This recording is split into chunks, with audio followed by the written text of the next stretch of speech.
Testing.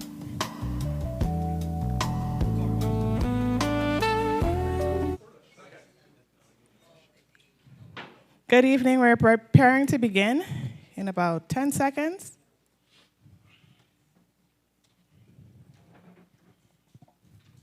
IT, give me a thumbs up when we're ready.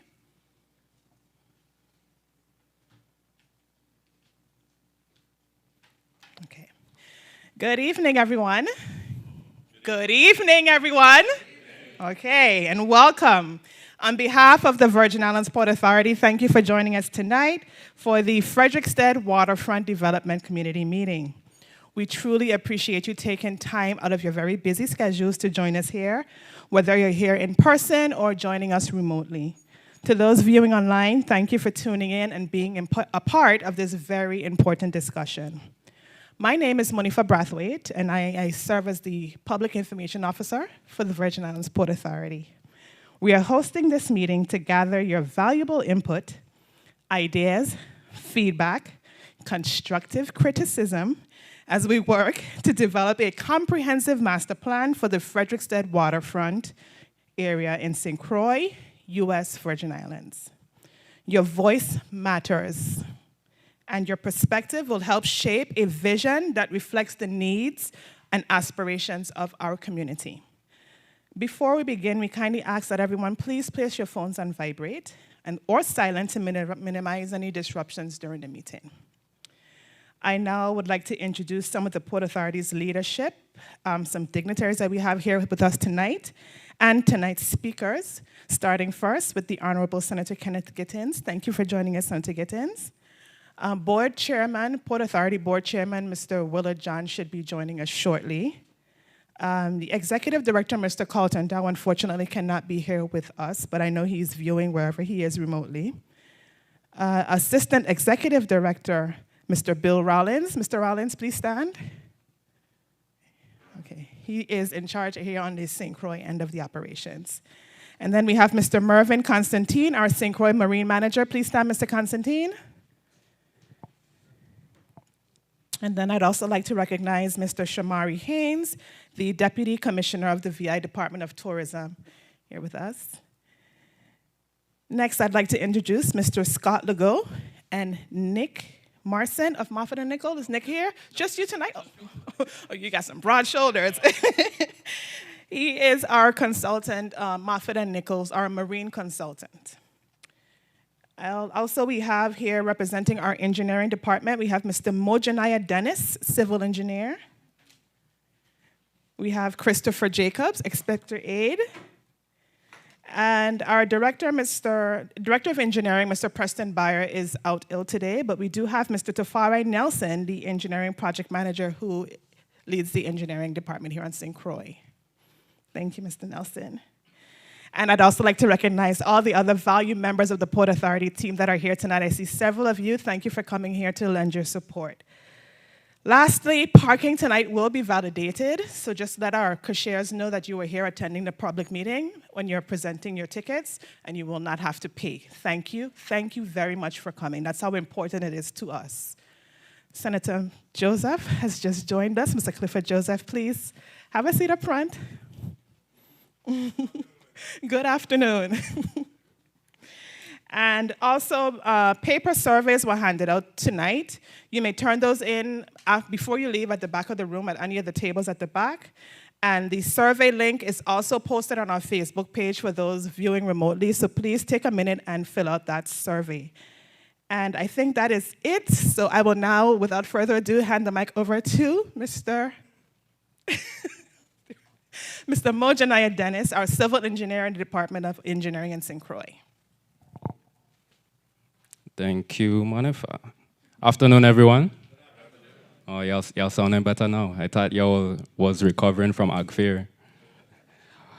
This is a community meeting for the Frederikstead Waterfront Masterplan project, and personally for me, I am very excited to be a lead on this project. I am a resident of Frederikstead, or as the locals will say, I'm a Westman.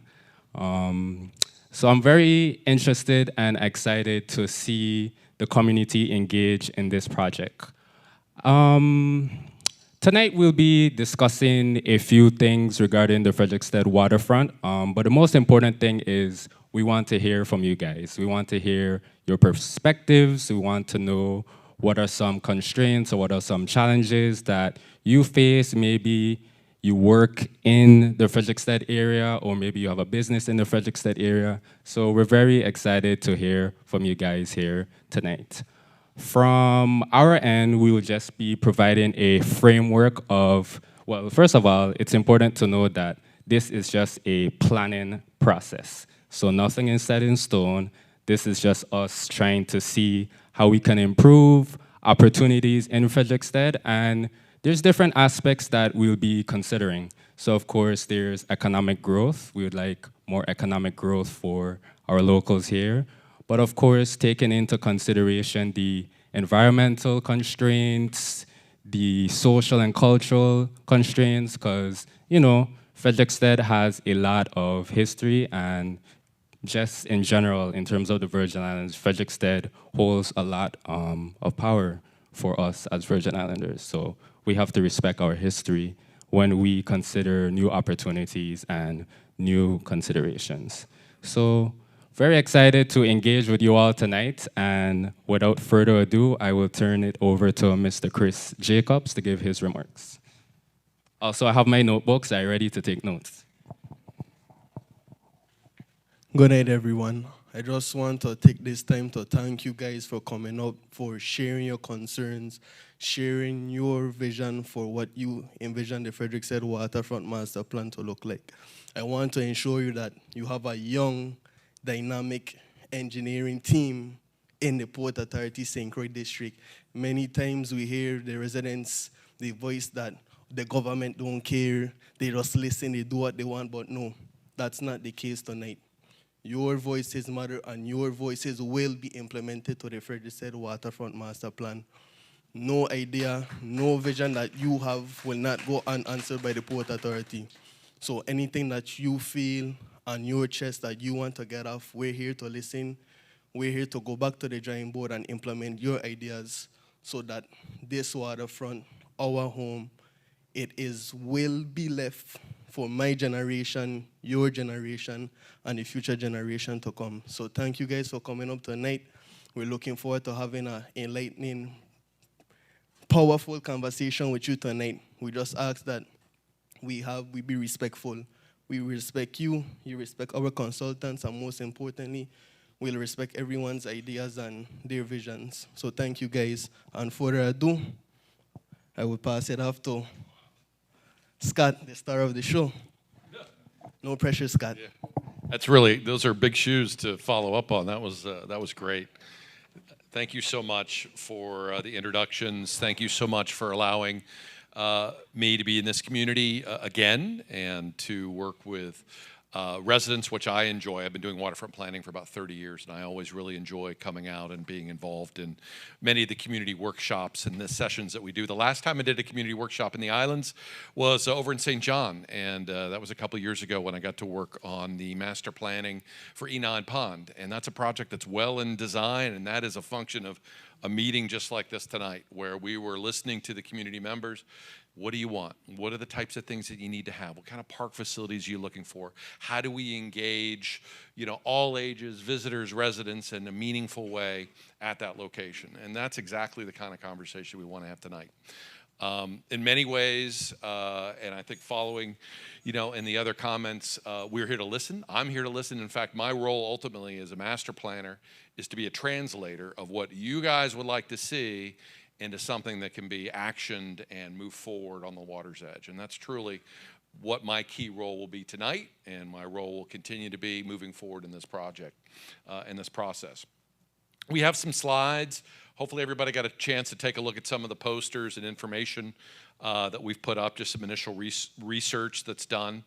I'll go through some of the slides and present a lot of the information that's on the posters, but throughout the presentation there'll be pauses, because in the end I want you to tell our team, our VIPA team, and share with each other some of the things that you would like to see, some of the experiences, the opportunities, the challenges, the things that you miss about the history, but also we look forward. This is prophecy. That's what's great about waterfronts is this idea of memory and prophecy. You look back, you celebrate the history, which in Frederikstead is extremely unique, but also you look to the next generation. You look for the things that tell those stories, but maybe in a new and unique way. And I think these are all opportunities that we have here in, on St. Croix and certainly in Frederikstead. Sorry, I'm walking over here to get my clicker.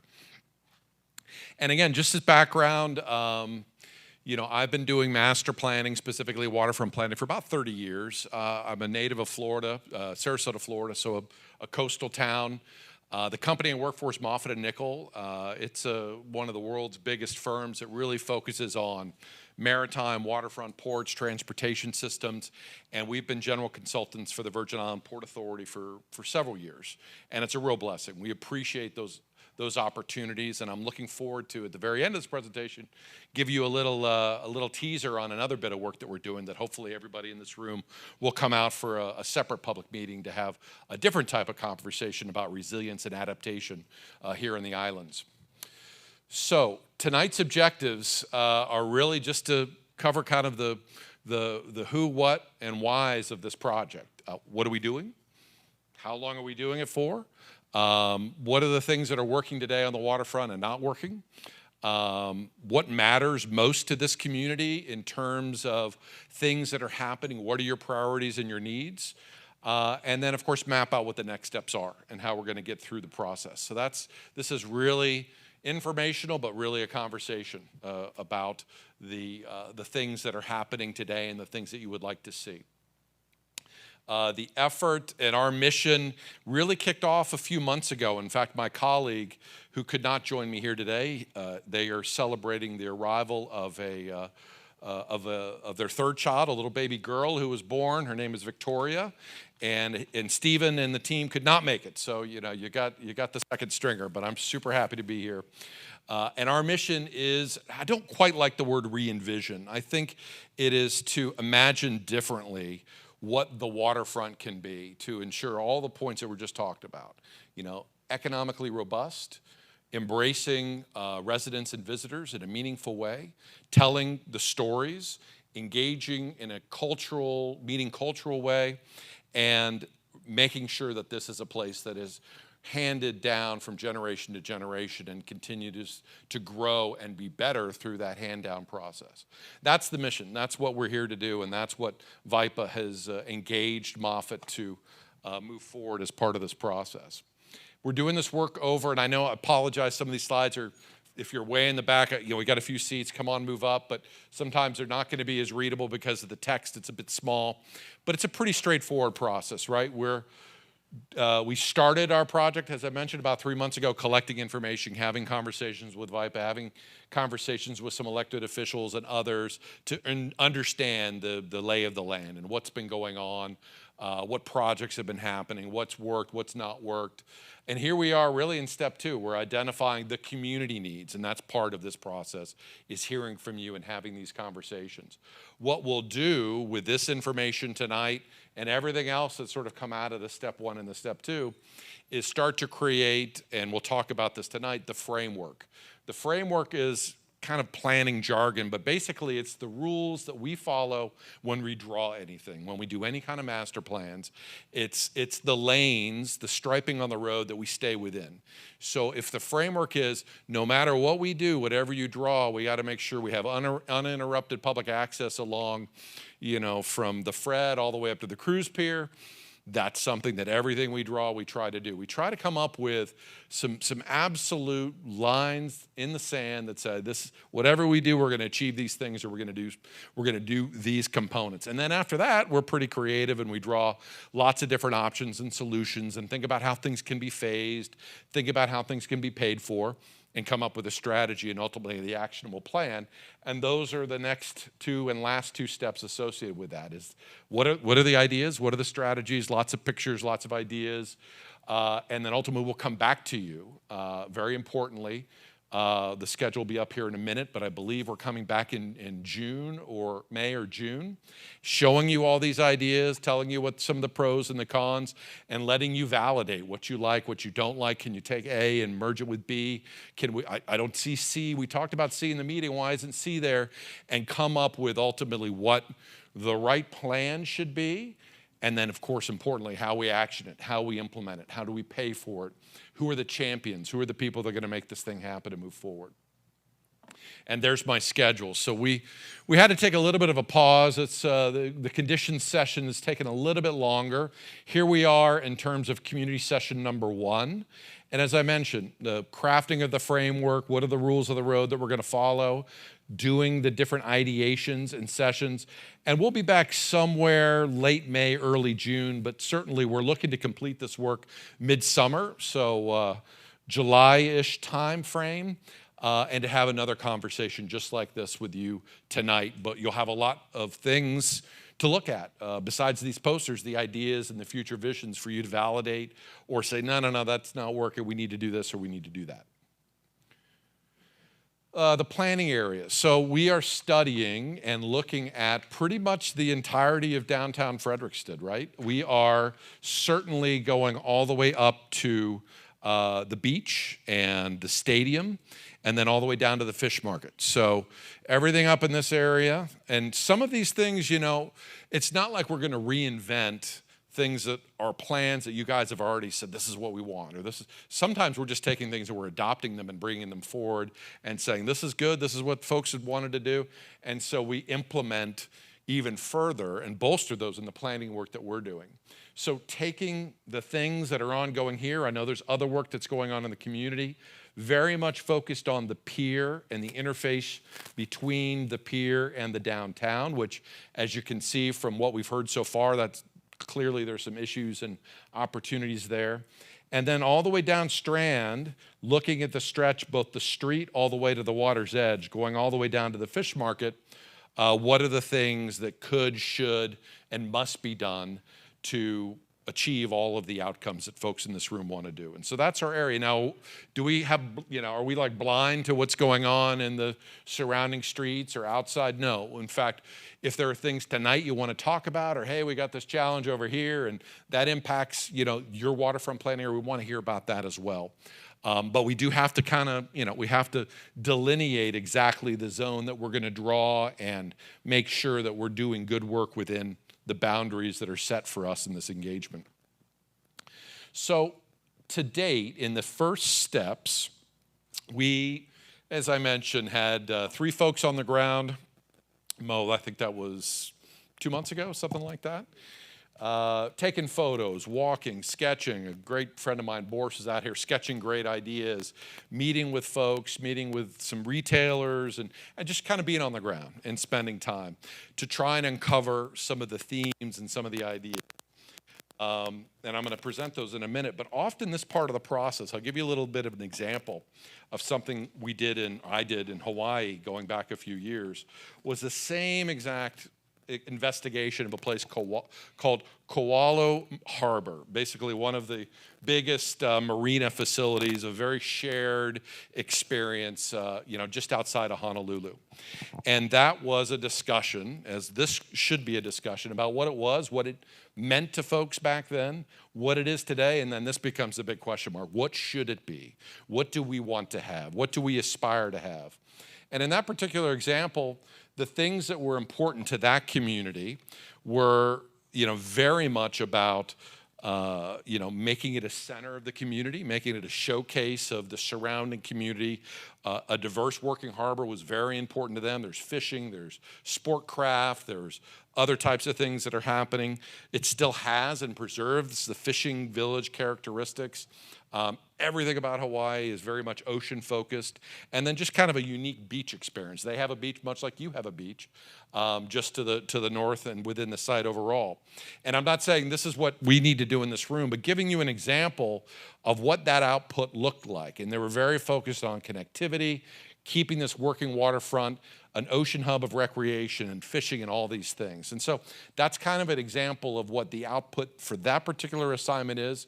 And in a very similar way, we want to have a conversation tonight and through this process of not just what it was and what it meant in terms of Frederikstead, both in terms of going all the way back to emancipation and to the things that are critical within the Virgin Islands in terms of its history, but also, the general trades, the Strand, the activity would happen on the Strand, and then, of course, what it is today, the things that are happening, the renewal that's happened, the visitors that are there, the cruise ships that visit, the festivals that are hosted and had, understanding that, but importantly, then this final bit, what should it be as we look forward? I've only filled in these bubbles, or my team only filled in these bubbles, because these are things that we kind of have heard so far, and also things that, we would expect to hear. Of course, communities want to be livable and safe, walkable and green, and blue in this case, since we're right on the waterfront. A celebration of history, certainly connected and accessible and available to all ages, all mobilities, and folks. And kind of taking that a step further, and you can see on our poster number 4, some of the things that we were directly told in our work with VIPA, in our discussions with others, is, some really interesting storylines. Number 1, the community needs to come first. This isn't Banana Republic. This isn't, a Starbucks doesn't need to be here. This is all about a very local, a very fine grain, a very representative group of people who love this area, love this waterfront, love the West End, and want to make sure that the folks that are there and the folks that are around really are sort of held in high esteem in terms of the things that they want to see and the values and the heritage that are communicated. There's a lot of talk about the pier. I think we had a conversation. Hey, I used to be able, when I was a kid, jump off the pier, and and there was a lot more access to that portion of the pier before there was a cruise pier, and then, of course, after there was a cruise pier. And so there were some folks saying that, hey, it's still, while we understand and appreciate it's important in the cruise operations, there's security concerns. Can we explore some degree of increased community access was something that we heard. The shoreline's changing. We've talked about with VIPA the loss of sand along the beach. We know, and this is kind of a preview to the other study that we're doing, we know that over the next 25 years, all of the islands and the maritime assets are going to continue to experience issues associated with sea level rise and warming seas and of course hurricanes and other things. So how can we be more resilient and be able to be ready for and future-proof these facilities for those types of events that could occur? We need to tell our history better was something that we heard loud and clear. Emancipation and revolution remains under-recognized. It's there. There's hints of it. Can we tell that story more effectively, more passionately, in different ways, through art, through whatever it might be? Infrastructure's holding us back. Transportation's tough. Parking's tough. Utilities are tough. All of the issues with an old town that has had sort of upkeep of varying levels over 10, 50, 100 years, that becomes a critical thing that needs to, we need the, in many cases, you need strategic improvements, the right improvements that set the foundation to sort of yield the biggest results that you can get with the dollars that you have available. And then finally, tourism should reflect who we are. Well, visitors are drawn to Frederikstead's culture, history, and natural environment, not large-scale attractions. And that really the uniqueness and the fine-grained aspects and elements of Frederikstead are really what's important. And a couple of more slides, and then I'm just gonna open it up to hear from folks in this room kind of at one of three different pauses we have in the presentation. So we've kind of honed in on the site conditions. We're going to learn, we talked about some of the community desires, needs, and priorities we've heard up to date.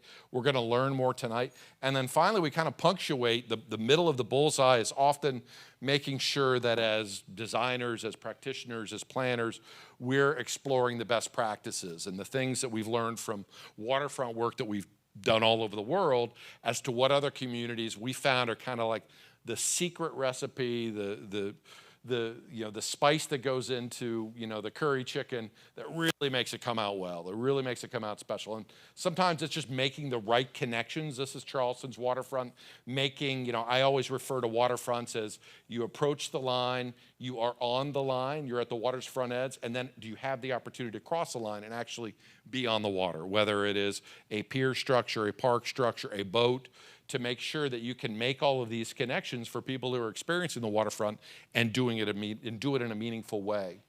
Can we promote mixed use? You already have mixed use there. Can we continue to make sure that mixed use is a part of the vernacular of Frederikstead, or really communities who promote mixed use really generate opportunities for all to come out, whether it's the locals, the visitors, events, day, night, those types of opportunities, and make sure we blend it with the public realm, the walking areas and the stretches. One great, almost remarkable transformation is work down in Barbados on the south side of the island, where a stretch of water's edge was taken, a new sea walk, and ways to interact with the water, whether it's beach components or natural rock revetment components, seating areas, was an absolute transformation and an economic engine for resorts and restaurants and just public recreation all along the south shore of Barbados. And it was really just this one walk that started, and working with each of the different property owners to make sure that it was uninterrupted and interconnected all the way down the beach and the different stretches. It's a very, very urban example, but it's a very unique way of telling the history of maritime in a place like Hamburg. It's just putting a bunch of old boats and floating walkways that you can get in the middle of the harbor. And in the same way, in work that I've done in Barbados in the west of the Royal Naval Dockyard, kind of keep everything happening. We still had, a high dry, travel lift and boats being worked on, and we still had the tugboats, and we had the cruise passengers, and we sort of came up with a way to still make it all work together. Why? Because that's what people still want to see, whether they live there, but also the visitors. They kind of want to see what's happening and how the waterfront used to work and how it continues to work. Yes, there are certainly things that we need to mitigate and don't want to allow, certain types of noise, certain types of activities at certain ranges. But if we can operate in a very meaningful way, we can strike that balance as we did at the West End to really tell an authentic story. And so these are some of those best practices I mentioned. This is kind of the cherry on the cake of when we do this type of work, we often find the success factors are the connections, the mixed use, engaging the water's edge, telling great stories that are rooted in authenticity for a place, and then finally having these conversations, right? It's really about engaging the community because I don't live here and I don't inherit this place. You guys do. And so that's why it's so important that we have these conversations not just once, but multiple times. So this is one of our first pauses. We've got somebody with a microphone. Yep. Remind me your name again? Kensley? Yeah. Yep. Kensley's got a microphone. And this isn't the only time we're going to stop, but this is just a nice pause so you don't have to listen to me go on and on and on. We're taking great notes. But here's my first question. But you can talk about anything you want to talk. But one question, if we were to prepare that framework, that idea of, these are the main rules of the road that we need to follow, what would you include? What would be some of the most important things that you would say for whatever we design, whatever we do, whatever we plan, you must make sure you do, fill in the blank. I saw a hand up already.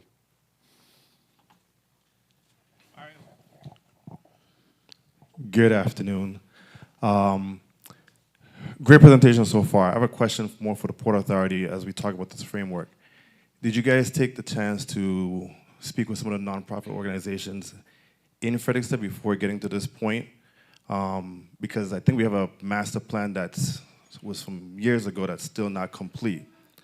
And so building a new framework without looking at the old one or looking at some of the other issues that affect the rest of Frederikstead town. You're gonna have a beautiful waterfront, but then you're gonna have 6 streets that are incomplete. It's gonna be really hard to have a finished product when you get beyond Strand Street and the rest of town isn't ready. So I would almost say the first step should have been talk to Chant, talk to FEDA, talk to our town, Frederikstead, the churches, before we get to this point to figure out, well, what else is wrong with Frederikstead? Because we have a master plan, it's just not finished. Several plans. Yeah, great points.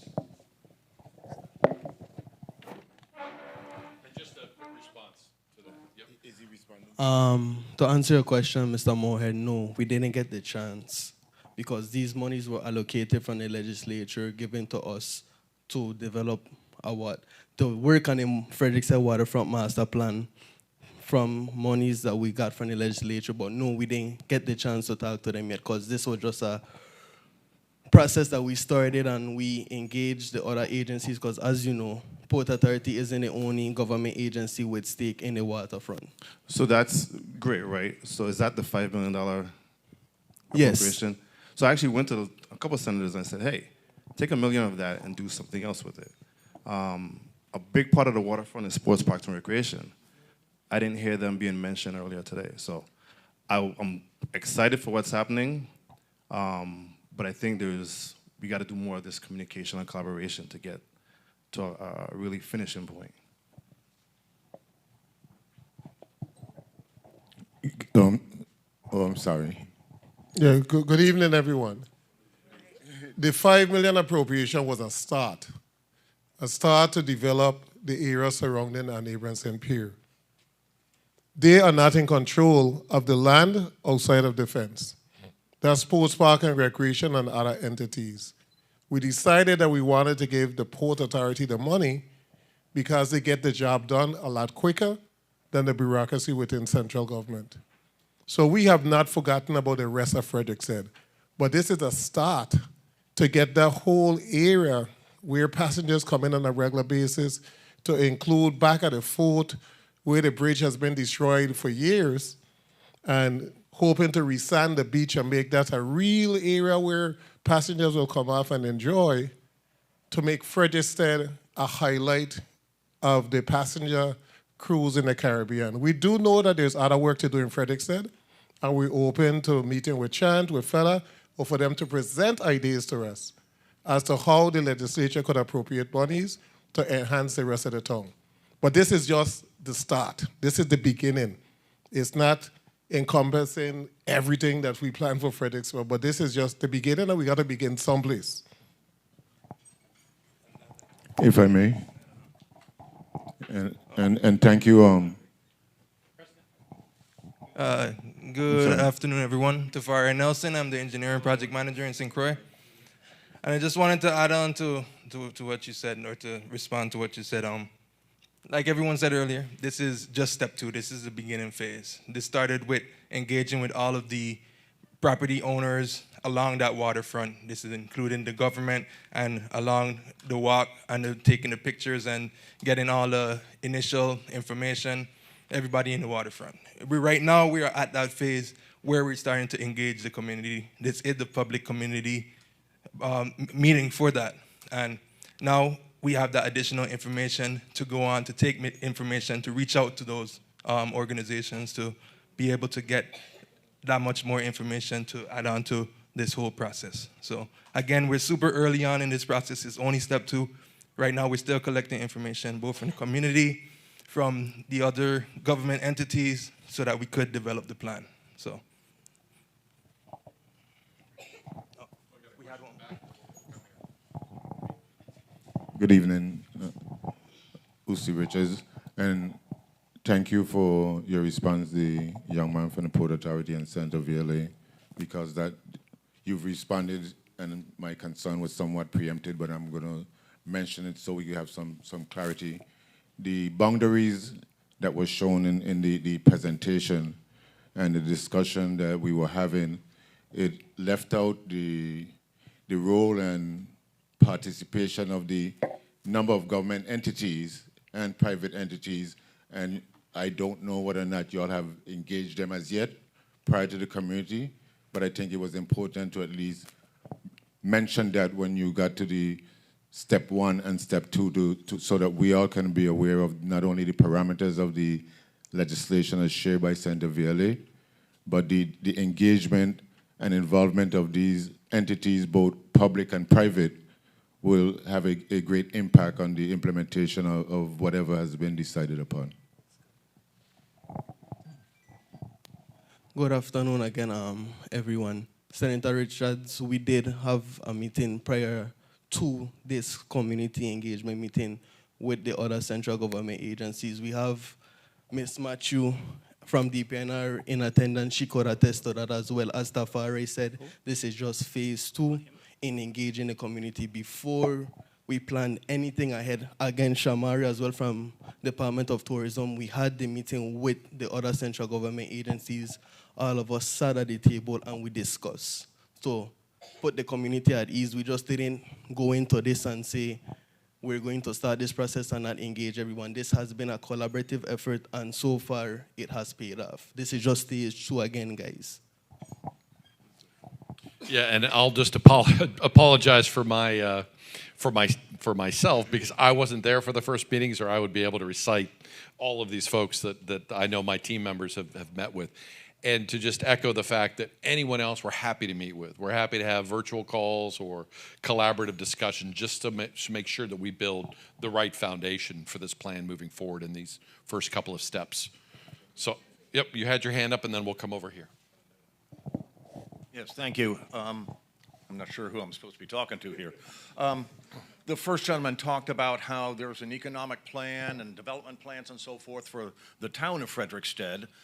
And your plan shows something that's 1.5 miles long and 1/2 block deep. And if you go through with this and fix up the pier and fix up the waterfront and so forth, Frederikstead is still going to look like it does today if the other thing doesn't lead. You got to fix Frederikstead first, because otherwise you're going to put lipstick on a pig And it's going to stay that way, and the only winners in this are going to be the cruise ship companies, the few people that have businesses along the waterfront, and the Ports Authority, and people in control. That's not going to help the community. The community is going to continue to go downhill if you don't put your money and your effort and your time and your focus on the community first. Thank you. No, good points. Thank you for those. Oh, I'm so sorry. Good evening, everyone. My name is Betty Leona Wilson, a.k.a. Miss West End. I was born in the town of Frederikstead, March 31st, 1948. I was born at the Ingeborg Nesbitt Clinic. I moved to Durant Tower, and then I went to Queen Street. Don't laugh, Shamari. I'm telling it like it is. This is serious business. If they're going to invest all this money in the town of Frederikstead, they need to speak to the people who reside and lives in Frederikstead. Okay? I personally takes care of that cemetery in Frederikstead across from St. Paul's Church. I put my money in my pocket, and I do it because my grandfather, Johnny Wilson, who came here and was shipwrecked from Denmark, and the soldiers that were on that boat, turn this thing down, man, and the soldiers that was on that boat, they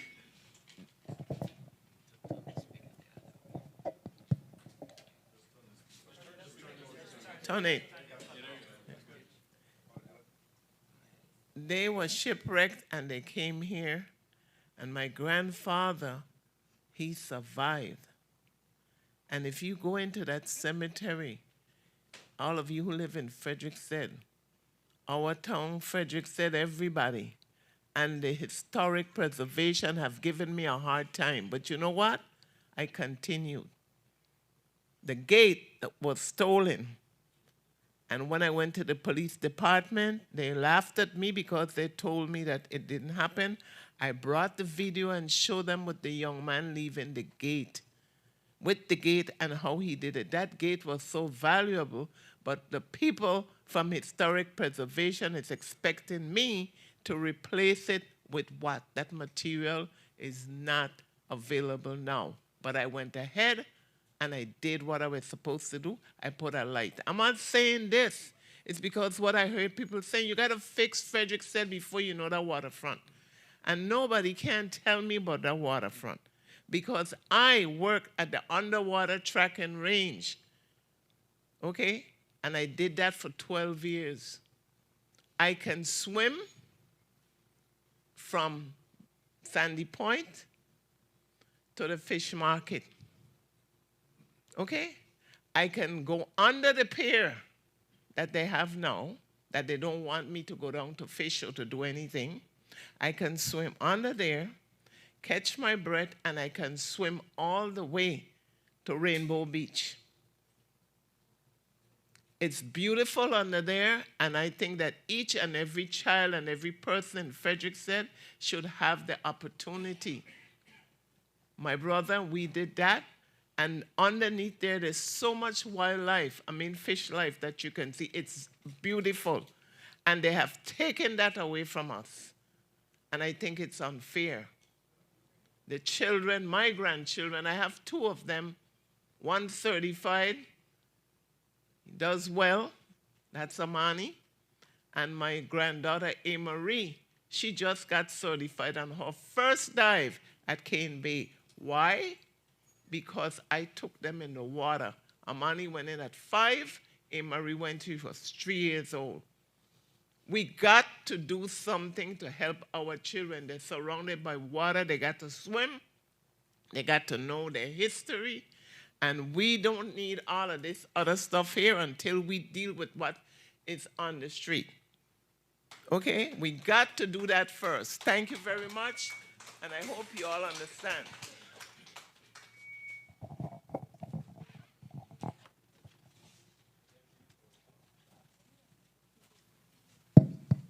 Thank you for your concerns. I really appreciate the different perspectives we're hearing.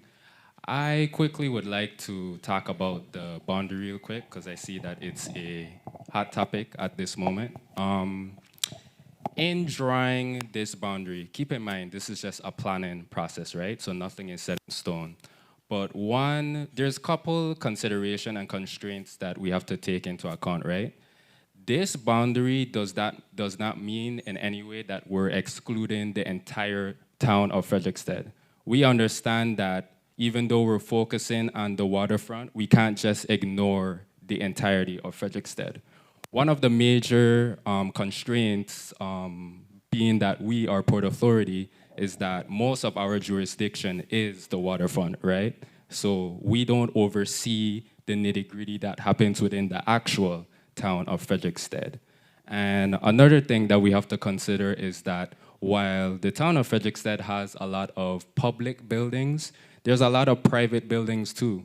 So we can't just come and say we're gonna draw the entire boundary around the entirety of Frederikstead because we have to consider the private owners that actually live and reside within Frederikstead, right? It would be out of our bounds or out of our jurisdiction if we were to just draw this boundary and kind of indicate that we have jurisdiction over the entirety of Frederikstead. So just want to make it clear that we are not ignoring the entirety of Frederikstead in this process.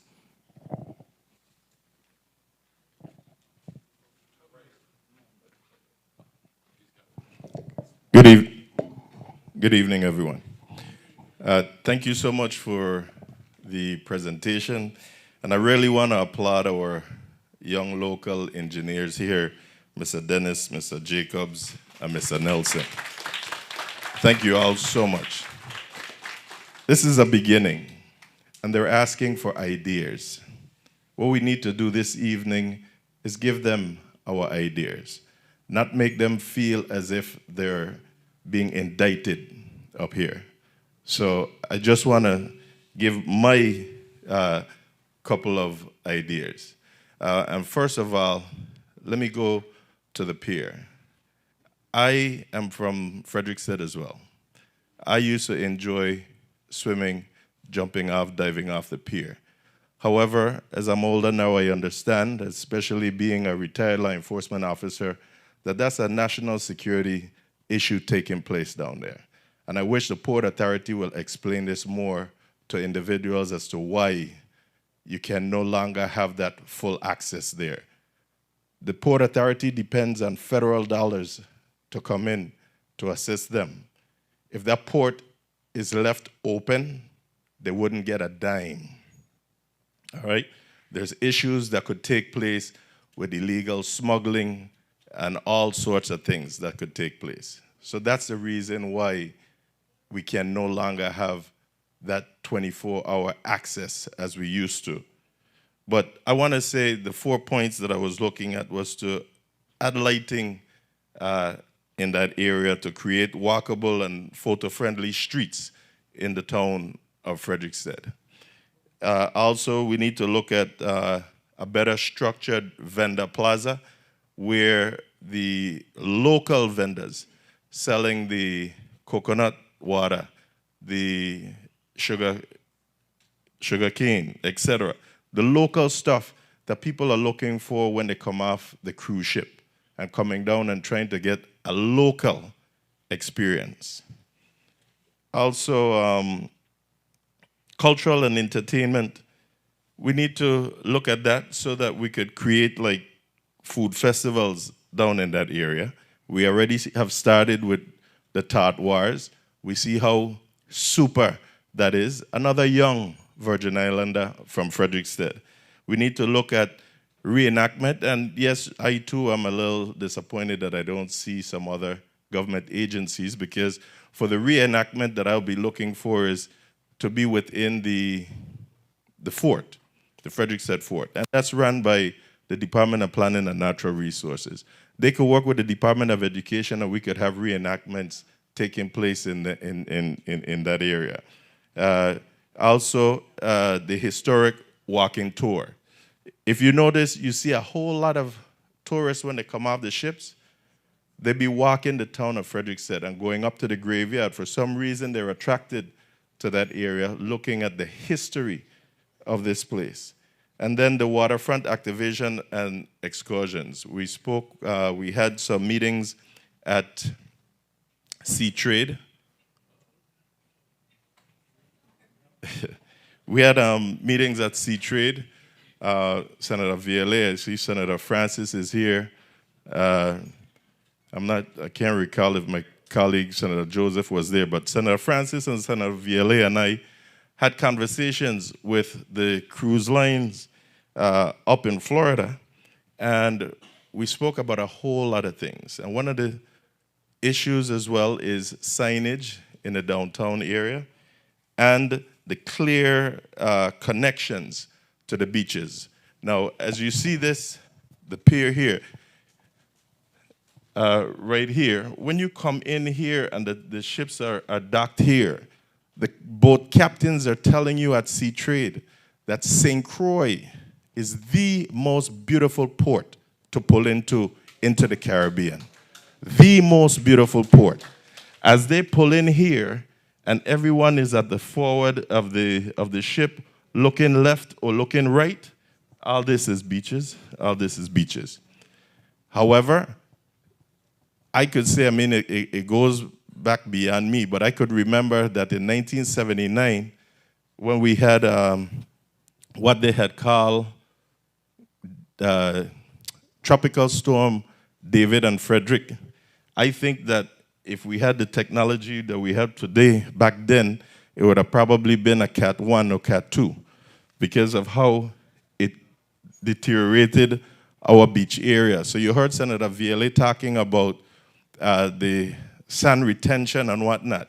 Back in August, I wrote to the Army Corps of Engineers asking them to get with our government to see the feasibility of building a horseshoe shape, what you call it, a breakwater system right here down by the Fort Frederick Beach, which used to be one of the best beaches on St. Croix.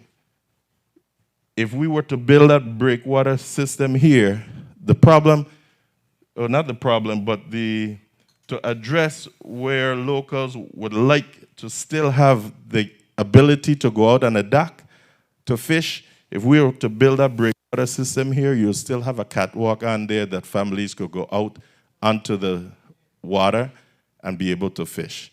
So I'm looking forward for continued dialogue with you guys, but I really want to take my hat off to our 3 young engineers who all told you that they're from St. Croix and they have this at heart. So thank you all so much. Yeah, great points. Thank you. The reason that we can't go on the pier is because of law enforcement? Smuggling? I mean, can't we put a lookout out there and a couple of cops, which we have anyway when we're allowed to go out on the pier? I am not here to be in an argument with you, okay? I'm just explaining my point of view. Well, Thank you. Sorry about the lights real quick. I think we're working on that. Yeah. Hi, quick update. So the lights are on a timer, so we're working to get that going. There's water in the back if you're thirsty and you would like, to quench your thirst. And also, I forgot to mention that we have surveys and a sign-in sheet in the back as well, so don't forget about that. And we're live streaming on YouTube, so share with your friends. Good afternoon, good evening. My name is Frandel Gerard. I'm the Executive Director of CHANT, Cruise and Heritage and Nature Tourism. We only took out, about 500 yesterday? 400 people on walking tours in Frederikstead. We do that on a fairly regular basis, employing Virgin Islanders, mostly Frederiksteaders, many of whom are disabled, on fixed income, seniors, who now, because of Port Authority policy making, and I think that's what we need to differentiate here between a planning process and a policy process, because Port Authority is establishing policy that will really impact the people we employ, supposedly because of federal guidelines, where the Fed said one person with a TWIC card can escort 10. Now the Port Authority is requiring everybody who accesses the pier to have a TWIC card. But if you're a paying guest of a dive operation, or you're a paying guest of a cruise operation, or you're a paying guest of some other enterprise that's utilizing the pier, you don't have to have a TWIC card. It's a policy that is counterproductive to viable economic engagement of Frederikstead residents. Just like this planning process, although I've met a number of the young people, engineers, I asked the question as you were sweating bullets and grabbing something to drink at Yucca, right? That was me. The process, this meeting is not in the right place.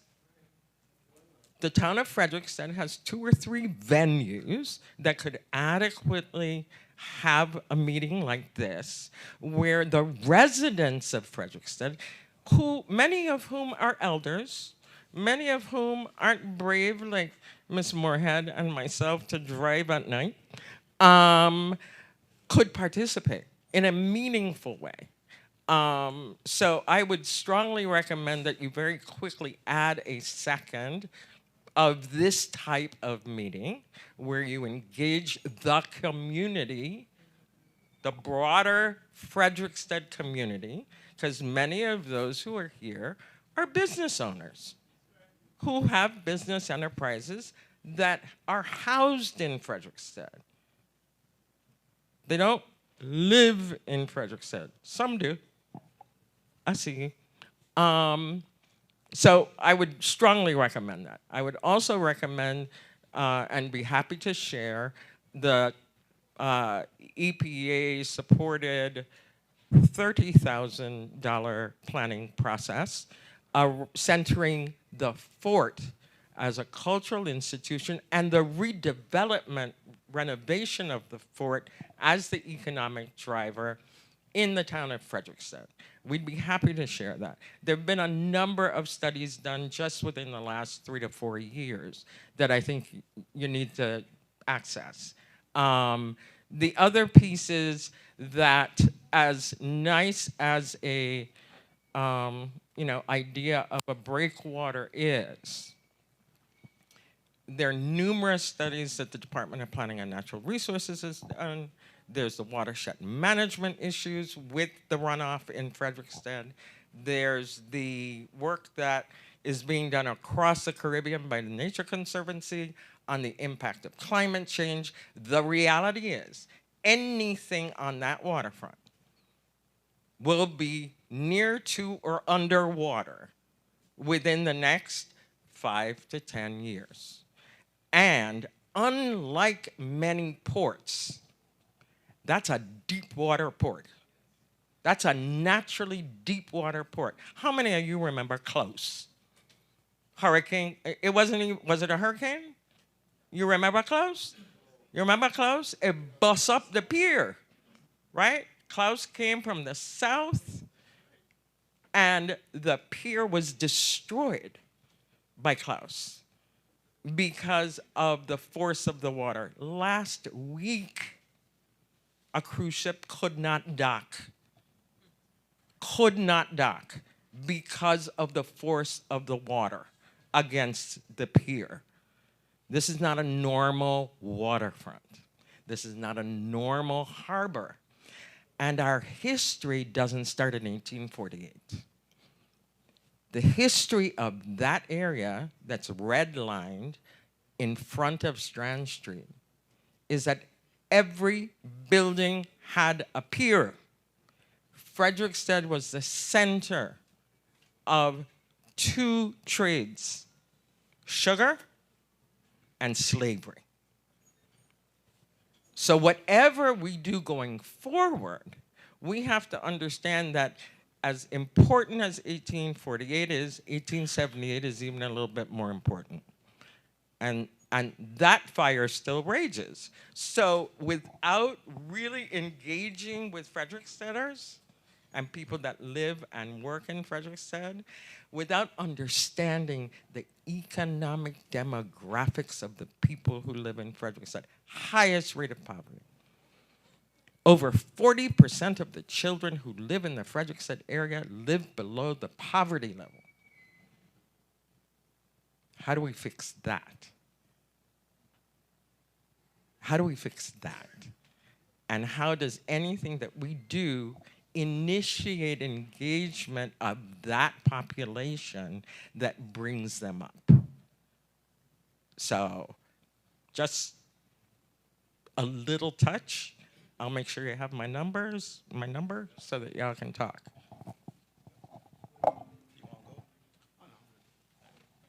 Good evening again, everyone. This meeting was intended to be, this is our first community engagement meeting, just engaging with the community. We were going to have the meeting in Frederikstead, but because of unforeseen circumstances, the venues were all booked.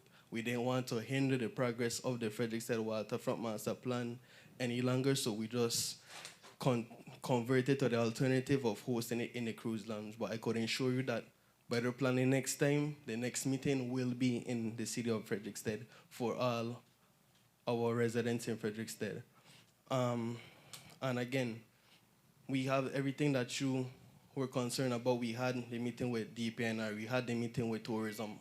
Every central government agency that has a stake in Frederikstead was in our first meeting, and we discussed all of those concerns, and all of those things came in the meeting. There are things that we can't discuss that a lot of residents are concerned about that we already know. They're already being talked about, and we're just to assure you that we're having the conversation about how can we bring solutions. So just to ease your mind, I'll pass it back off to Scott so he can continue with the presentation. Great. Do we have one more? There's going to be more opportunities, so we'll take one more, and then I'll jump back into the slides, which there's not too many of those. Thank you very much. I'll be very brief. I wanted to ask, because of course we have had, back in 2015, 2016, there was a charrette that was done. I'm right here in this very same venue, and I wanted to know how much of that is taken into consideration. Have you had an opportunity to review that? And rather than starting from afresh, if in fact some of that would be a good jump-off point for you. Additionally, I think that everything we do, we also need to consider the disabled population, as well as the tourists, and ensuring that there's proper accessibility for disabled population. Thank you. Yeah, on the second point, for sure, universal, access and mobility is important for all, and we certainly want to make sure that any improvements meet those requirements, ADA requirements and such. In terms of the charrette, I personally have not reviewed that, but I believe we've received the documents and that the other members of my team have been going through that, and we'll make sure to continue to be informed by some of the good work that was done, as part of that work. So, great. This is exactly what we were hoping for and wanted this evening, is this kind of a discussion and to hear, all points of view. Let me jump to a couple more slides. And just, I think some of these are things that we're already talking about the opportunities and the challenges and things that we observed, the things that we heard through some of the initial community discussions, and things that, I believe that we're hearing this evening as well. We just ended on a point about universal access, and that sort of speaks to the bigger idea of mobility, the ability, of course, to get around, enjoy, experience day and night, but also certainly when you have cruise ships or other festivals or activities that are happening in the town. We're hearing that because of the congestion, there are certainly days where it's more challenging to get around. The pedestrian connections between the pier While they exist, they're a bit fragmented, and so there are likely some finer grain involvement and interventions that we want to take, so that if we could map all the way from the beach all the way down to the fish market, that every sidewalk is maintained at a certain degree of width with a access ramp or an ability plus wayfinding and signage, that would be almost a complete street, a complete approach to make sure that we have consistent standards and elements that would extend throughout the entirety of that waterfront area. We've heard that parking, taxi, and staging are challenging sometimes, that they're not necessarily, organized in a way that maybe is the most efficient given certain ship days and certain operations. Perhaps there's, from a design standpoint, something that we can do there today. And we talked a little bit already about wayfinding, circulation, about lighting, and some of the other points that all sort of feed into the improvement of mobility. And those were, at least in that category, some of the things that we had heard early on. On the next slide, we talk a little bit about, and on the same poster on the bottom, Opportunities and Challenges 5A, is the sort of unification of spaces and attractions. Going back to one of those sample slides about this uninterrupted, continual access along the entirety of the waterfront. In fact, your waterfront has a lot of that, and a lot of other places have so much private interest and private property, it creates these sort of broken teeth, these sort of places where you can't get around. You have to go back to the street before you can get back out to the water's edge. We already have a pretty good foundation in the community, and for our thinking, and I think from the things that we're hearing, there's more work we can do to unify this in a very meaningful way. Make sure street ends at the waterfront create these very natural nodes for gathering, always preserving view corridors to the sea. We talked a little bit about the pier and its use, and I guarantee, and that seems to be one of the framework elements, is what can we do to engage the pier in a different way moving forward, given the constraints, but also given some of the things that the community would like to see. And I know that we'll study that and come up with options that sort of find the right balance between all the issues that are present. We talked a little bit about festival areas, open spaces. We certainly want to make sure that the planning and the work and the things that are ongoing in this area, but throughout the entirety of the community, have flexibility to bend and weave to the various things that are happening, whether it be a cruise ship day, a big activity day, or just a normal Sunday morning, and the things that are happening. And the beach clearly has been communicated to us as an important asset. It is one that's rooted in memory of swimming and enjoyment, one that's rooted in it used to have a lot more sand, and certainly one that has been relayed to us that is just an incredible opportunity, somewhat unique in the Caribbean as a cruise destination, is your ability to sort of immediately and visibly see the beach where you want to be. You get off the ship and you're on the beach, within 20 minutes or 30 minutes. In fact, the lines are spending millions of dollars to be able to create that experience in places like Coco Cay and some of the other places as well. So you have that here in Frederikstead. Couple more slides. Linking all the heritage areas.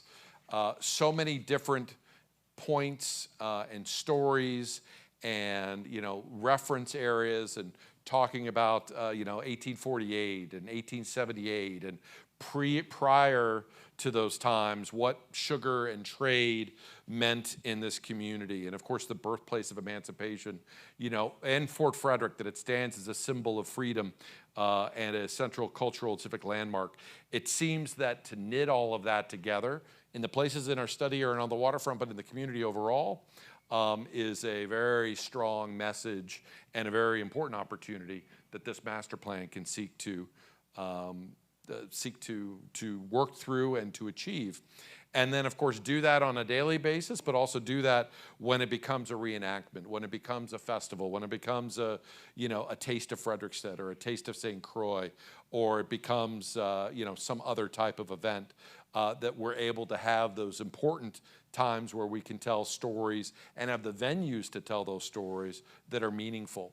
You know, one of the communities I worked with is, you know, would have a harbor night on a certain night, and they would light up the town, and they would project images on buildings that were about the history of the place, and you know, and it really just transformed almost magically that one night every week that people would just come out. You know, they'd say, hey, let's go drive over to St. George's and see what's going on and seeing what's happening. And so that might be, again, an example of something else that we could look at and sort of explore if it made sense. And it was, in the end, aligned with the community and their wishes.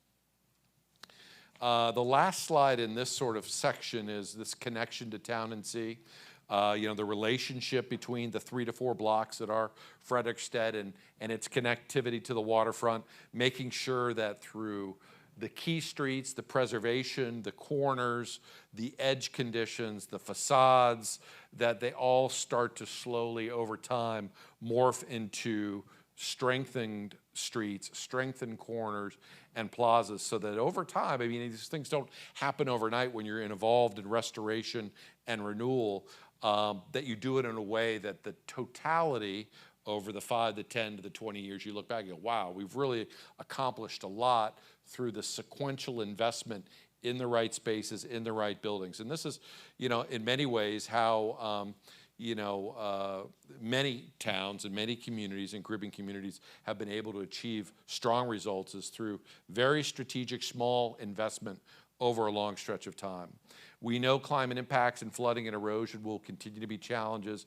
That's something we'll study as part of this plan.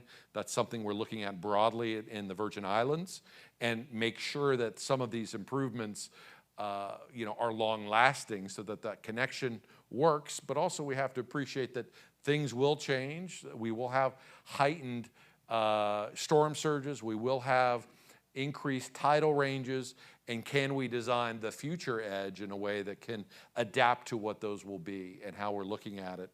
And this is where I'll give the little teaser to the work. The other work that we're doing for VIPA is we just started, well, we started maybe 2 months ago.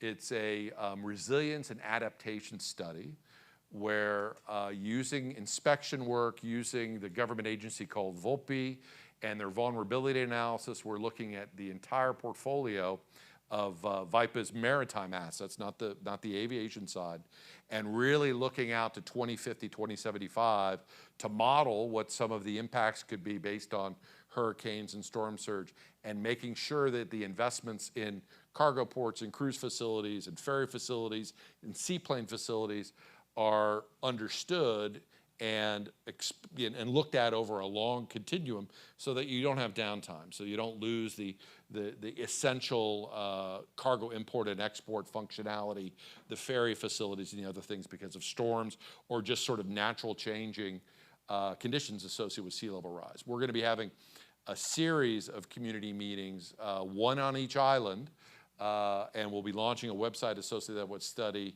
probably in the next 2 weeks, and those meetings will be in March. We're still working to get those and I'll be involved. I'm looking forward to being part of those discussions here in St. Croix. We'll have one in St. John, and we'll have one also in St. Thomas as well. So those are just kind of some general opportunities and challenges that we've heard to date. And I know this thing times out on me every now and again, so I will manually advance this to the next slide. Oops. Kind of opening it up again. What are we missing? What did we, I'm sure there's many things that we don't have, or maybe there's some things that, yeah, and in fact, I want to validate that even more. That's probably the most important thing associated with this whole study in terms of the list. I saw a hand up over there.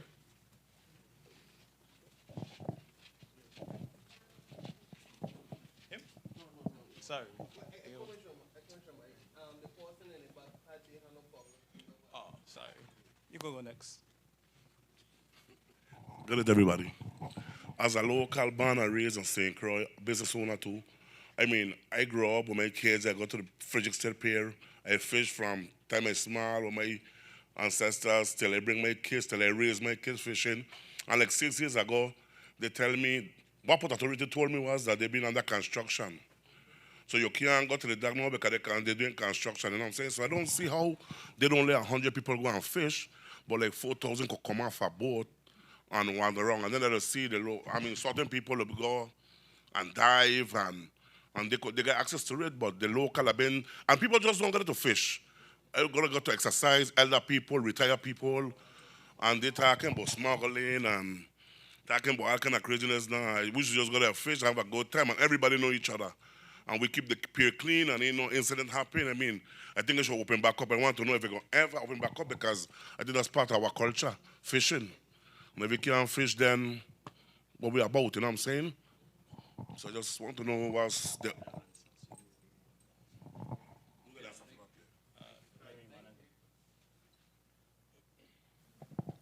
Good night, everyone. My name is Mervyn Constantine, Marine Manager, St. Croix District, and also the Port Facility Security Officer for St. Croix, better known as the PFSO. I heard a lot of concerns about the security. I'm going to keep it short and sweet. Thank you for Senator Gittens for opening that doorway, and I came to many of these meetings and hear these concerns. The Port Authority mandated by 33 CFR 105 in its entirety. And in here today, we have retired and or former Coast Guardsmen and officers, so they will know if I'm talking sense or nonsense. So all of the security requirements that we have to be in compliance with by law is stated under those, from trainings of our personnel security duties, security of the facilities, restricted areas, secured areas, etc. Right now, 33 CFR 105 is in full compliance, and based on certain port examinations and stuff, we have a lot of beefing up to do, or a few, no, I shouldn't say a lot. So one of those things we like to address is that all the IDs that you see me have here, the TWIC card and the port ID, those are now, not now, but we have gained leniency over the past 4 to 5, 6 years. We've gotten a little leeway so that we can allow this to happen. Public access, where we had no gateways because of the holidays and hurricanes and stuff. But now we are back with a full fence line. We must maintain 33 CFR 105. To the folks that you're seeing gaining access to the facilities, those are actually port tenants, like the dive shops. We have a lot of them here.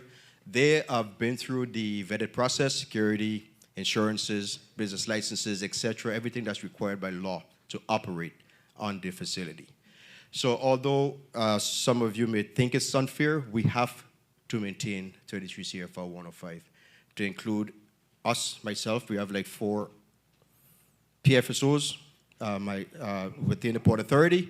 We must maintain certifications at least every 5 years in order to keep this operation going. If this operation is not secured, we can get fines that don't want to call numbers, but it's quite hefty by the U.S. Coast Guard if we are found in violation per incident per day. Okay, so it is not to say that we just want to shut down the pier. We have to maintain the CFRs.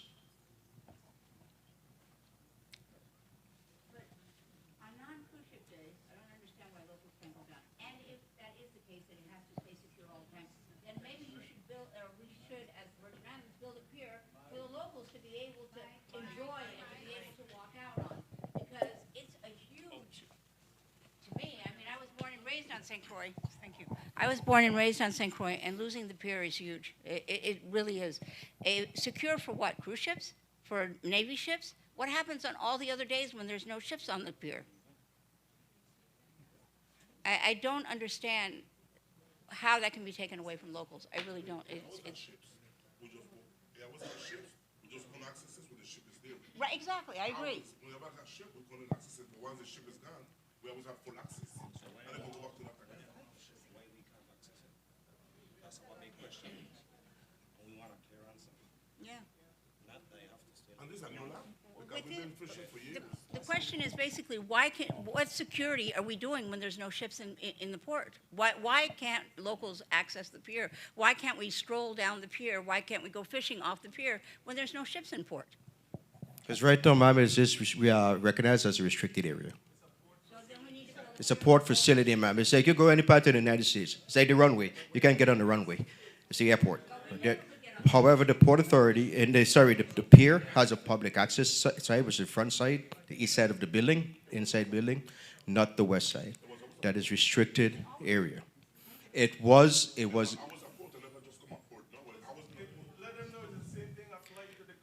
Right, so that's what I'm getting to, Senator. So in all our ports, in all our seaports are the same. What you're talking about, we had leniency because of Hurricane Maria. Hold a second. Okay, before my time, there was a leniency period. Okay, when we decided, when we all were trained and certified into the PFSO, we became in full compliance to maintain by law.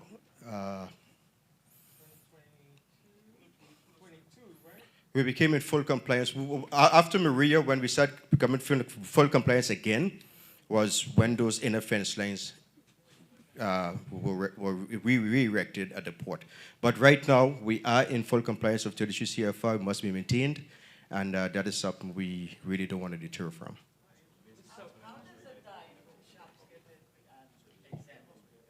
So the dive shops, good. The dive shops are our tenants, so they are vetted, they're pre-vetted, and they operate on the public access side, which is, I think, listed in 105.255. There is a public access side. They have to go through a vetting process, business license, etc., insurances, necessary paperwork to be in place to our entire vetting process before they are allowed access on the public side. Sorry?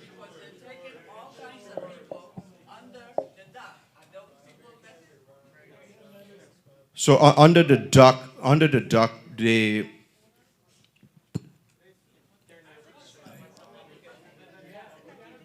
So I think one of the senators talk about a jetty or something like that. But so I got under the dock, a lot of people are. How you doing? All right, so in the process of these dive shops being vetted, there's indemnification. Catherine Hendry, legal counsel. There's indemnification implemented, safety and security. It is a liability insurance matter, as well as when there was the ability to use that dock. For a long time, there wasn't cruise ships. There's a lot more activity now, economic development. We have to follow the CFR. So we weren't then and we are now. And again, we have structured operation-wise the pier so that where the fence is, that is the beginning of the restricted area. Everywhere else where we are allowed to, you guys can traverse. So that's what we are.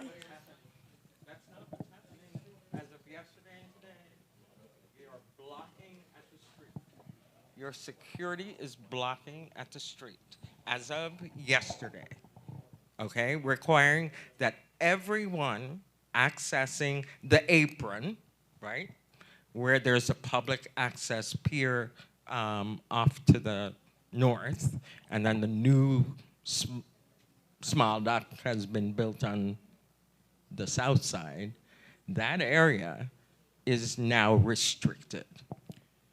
You talk about yesterday with the cruise ships. No, I'm talking about yesterday with the cruise and ships. today. With That the cruise entry ships. is restricted now. Yes, because of the cruise ships in, yes. It is listed on a security plan, ma'am, that becomes restricted with cruise ships in port. Okay. That is why you see security and officers at we the have gates. received your email that you sent today with the requirements being effective in May. However, the implementation is effective immediately, which is now. No, so what Ms. Frandel is talking about, over the past maybe 5 years, we have been giving leniency to all the people who are doing business on the dock without these two ID mediums, which is the port ID pass and the TWIC card, transportation worker identification credential. We have come and observed lately that a lot of the escorted personnel are being left in the restricted area unescorted. This has been in the process. It's not something new that everyone knows that's going to come down. There have been verbals, there have been meetings, and so forth, that it is going to come into fruition, that both IDs are going to be needed to access the restricted area. This is not what I make up. It's in 33 CFR 255 to 260. So feel free to look it up. But the Port Authority and the FSOs and the Port Police, we intend to keep 33 CFR in full compliance. I got a quick question, and then to answer your question up there so we can move on. So one, has there been any engagement with the Congresswoman's office to see about modifications? Or are we strictly just taking what was written into law and not really looking at, well, the Virgin Islands is not Miami, it's not, Charleston, it's the Virgin Islands. It's slightly different from every place else. So looking at opportunities to have discussions about how we can modify it, and I think that's part of what this conversation should be focused on, the dock itself. Looking at the pier and seeing what we can do to have a balance between security and tradition and culture for what we've done in the Virgin Islands. So really focus on that. Everything else, I would take out. The other part would be something I had emailed you and Mr. Dow on, was access to the restroom facility. So the vendors, there was an incident some time ago. What about maybe restructuring the way the gates are so that the public restrooms, or the restrooms are part of the public side so that vendors have access to it without needing a TWIC card to get onto the dock on cruise ship days, so that people who are working don't have to run to the fort or run to the immediate Cummins Park to get access to a restroom. So that's one part. The second is, if you're looking at doing beyond just the dock, looking at adding additional restrooms. I own property on Strand Street, and as my role as our town Frederikstead's president, I've actually talked to people in town and asked the question, what's your biggest concern? And I'm thinking maybe violence, maybe crime. They're talking about flooding and access to restroom facilities. There is none on the waterfront. Once the dock is closed, and the fort is closed, and the park is closed, there are no restrooms on the waterfront. So looking at space for people who are walking up and down. And then the other issue that they talked about is flooding. Strand Street floods. And so if you're looking at redevelopment, fixing Strand Street isn't just about fixing Strand Street. There's a lot of trees and leaves that grow on the eastern side of town. Anytime it rains heavily, I have to look at my security cameras and get out at 2 o'clock in the morning and come empty the drains, because if it floods on Strand Street, my building gets water. It doesn't flood my building completely, but water starts to walk up to the gallery and the door. So I have to come out 2 o'clock, 3 o'clock in the morning, take a stick and push all the leaves through the drain. So this conversation should really be focused about the dock itself, maybe the bridge behind the fort, and then senators, let's have a bigger conversation about Frederikstead. The cost of insurance. We have all of these buildings in town that are not maintained. And I just sent an email several months ago to the Lieutenant Governor's office with no response. Let's look at how we handle the insurance, because if you have a building in town and you need $200,000 to fix it up, the bank's gonna require full insurance at about $20,000 or $30,000 a year. So a 15-year loan for $200,000 or $150,000 is gonna cost you about $700,000 or $800,000. That's not feasible for people. When you look at the cost of income, the cost of material and goods, paying $800,000 for a $200,000 loan is not feasible.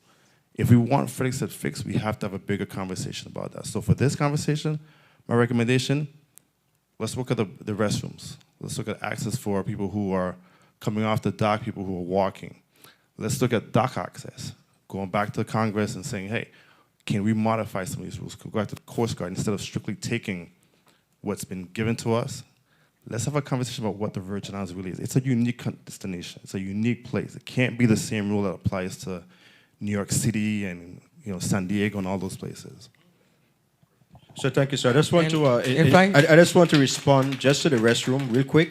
I did have a couple of discussions with people on the outside with that concern, and I did invite them to let me know when they're available so we can meet with our executive team, the engineering team, to see what we can design from the front. However, we can touch the front outside because that's sports, parks, and recreations. This is something that we have to talk in its entirety. But right now, today, our boundary starts from the gate westward.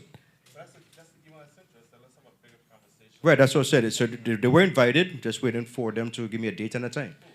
Some folks that was outside with concern, the vendors, taxi drivers, and so forth. So, what I'm saying is, you know, and I actually sent a text to Mo. You know, I admire Mo. I know Mo. Where's Mo? Somewhere around here. There he is. I admire the work that he's doing and the rest of this young team. My frustrations was not directed at any of you. This conversation goes way beyond. We have to start having conversations with the community up front. Your team does a great job of seeing what you've done, but what if the conversation started early on and maybe you weren't the right vendor or you are the right vendor? We wouldn't know because we didn't have that early conversation on what is the priority right now for Frederikstead. The waterfront is beautiful. The dock is beautiful. We need some work, but a bigger plan has to be for the entire town, not just that. When customers come off, and again, I own a building there, I work there. People stop me and ask me, well, where do I go? They look at King Street, they look at all the abandoned buildings, they look at Queen Street and Prince Street and Hospital Street. You know, we have to have a bigger conversation than just making the dock look beautiful. It's already in great shape. There are some things that need to be worked on. Let's work on those things and then sit down and really have a bigger conversation before we get the consultants in. As neighbors, as friends, no hard feelings, and really hammer this out about what the future looks like for us. So I'd just like to close off, if you don't mind. We look at the law side, but there's also the side that a lot of people don't know. We're talking about people trying to start fire to the buildings. We're talking about people, in my 29 years here, trying to commit suicide. I mean, there's a lot of the dirty side you don't know, may not know or heard of, but it has happened. So we have to take all of that in consideration if we are taking everything into consideration. Yeah, but that's what I'm saying. So it's going to be. We're the ones who. But right now we got to start, sir. Right now we have to maintain compliance. That can move forward, of course, with the permission of my executive. Correct. That's on you. Right. So once that is the one that's addressed and we move forward on that, that's something we look forward to into future discussions. No, I'm saying just have a conversation. This is, again, it's bigger than just, you know, Port Authority. It's the Department of Education, right? It's Department of Labor. It's all of the agencies, Public Works. We're mandating, you know, processes and new ideas without having that initial conversation with the people who live and work and play in these areas. Start there. It will shorten the amount of time. You will have buy-in. You will have support. You will have people hitting the pavement to ensure that what your vision is happens. But if you leave us as part 2 of the conversation and part 3 and part 4, it's going to be a lot harder to get buy-in. Get the buy-in early. We are there to help you. This is where we live and work and play. I want my building to do well, right? I don't plan to give it up. But we have to be part of that conversation early on. Otherwise, we can give you ideas, but what about the rest of the town? Scott, we're good? Questions?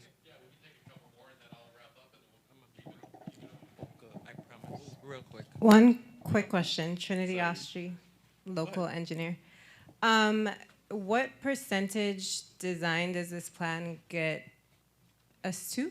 And then also, after that, is there any suggestions on funding paths in order to ensure execution? Great question. So it is a master plan. So on the continuum of design, it's the first 5 to 10%, right? For, you know, obviously you being a professional, but for others, you know, typically design, you look from 0 to 100%. 100% is construction documentation. So this is the roadmap. This sets that first initial, hey, here are the projects, here's what those projects would cost. And is exactly as you said, the only way we make this actionable is, well, we know how much it costs, how do we pay for it? You know, is there a revenue stream? Are there grants that we can pursue? Do we ask for, you know, public sector partners? Do we ask the cruise industry? Do we have some ability to leverage to get these things implemented. And so this plan will, in fact, connect all of those dots. And also look, who are the implementers? VIPA clearly has a role to play, but there should be, and I expect there will be others in the community, through the legislature, through local groups that will also help be the champions to implement these components as well. And you know, I certainly feel for you know, members expressing, hey, let's look holistically, and the opportunity to look holistically at the community is one that I think is a great idea.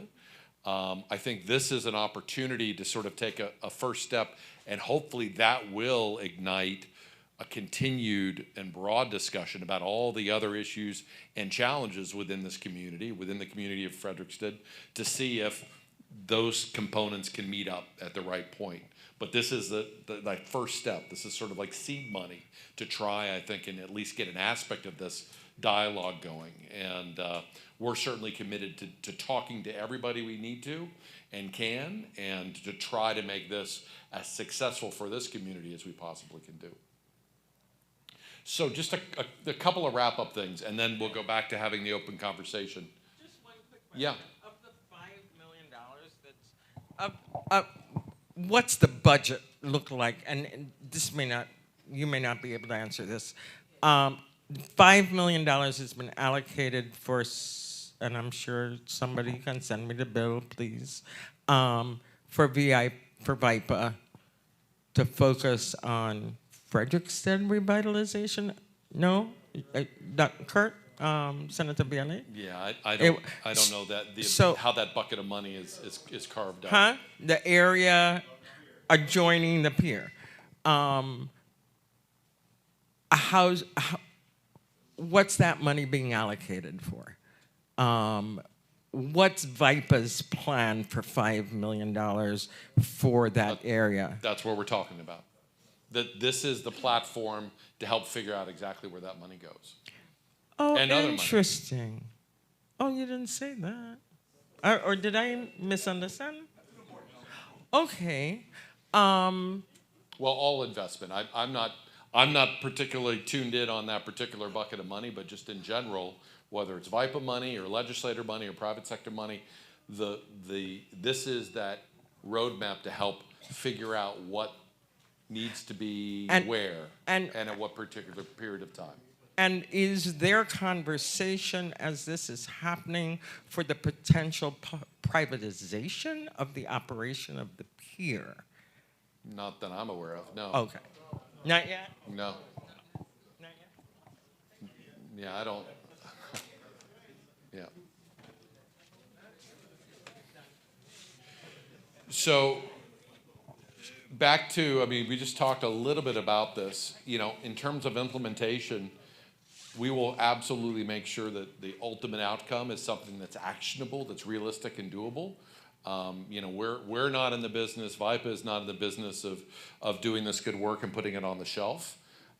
We want to successfully move. We may not get 100% of all of the dreams and the things implemented, but we certainly want to effectuate, you know, a high percentage of the projects that are identified, that are prioritized, and that are funded to get those moving through, much like Enide Pond, moving through design, ultimately into construction, and ultimately into delivery as a community resource.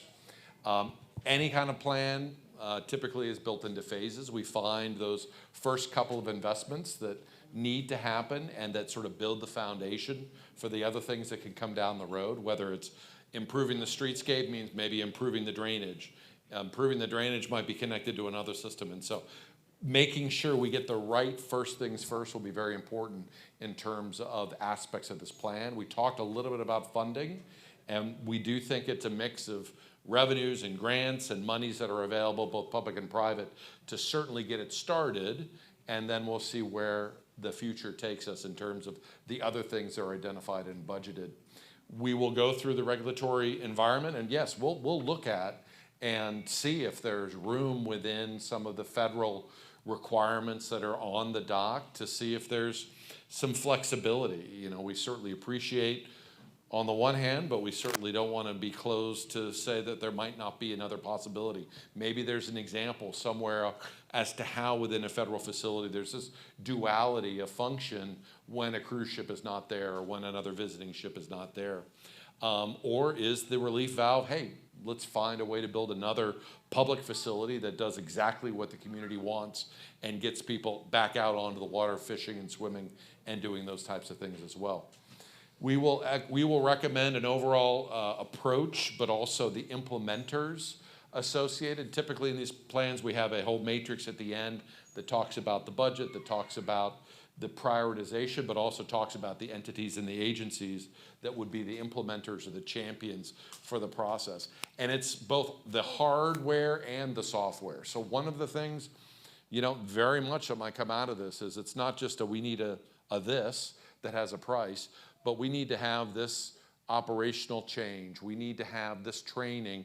We need to have, and we heard loud and clear, a broader conversation about everything else that's going in Frederikstead. And if we can help put that into the plan and maybe get those things into action, it's not just about the built environment, but it's also about how it operates and the software that goes into it as well. Just to kind of recap, we will work from the information that we collect today and that we've been collecting to come up with a series of framework and ideas to get to this next important conversation, which we will certainly try to have in downtown Frederikstead at one of the 2 venues that are available. That's our, you know, our commitment as a team to make sure that that happens to the best of our ability. And we will certainly assemble all of this feedback. We'll develop the initial programs and prepare, you know, very easy to read, understand, and tied to pros and cons and money as to what some of these concepts and plans and ideas might be. But certainly, and I know that Mo had mentioned this, and I know when you signed in you saw it, it's really important for us, please, besides the great words and discussions, please fill this survey out if you can.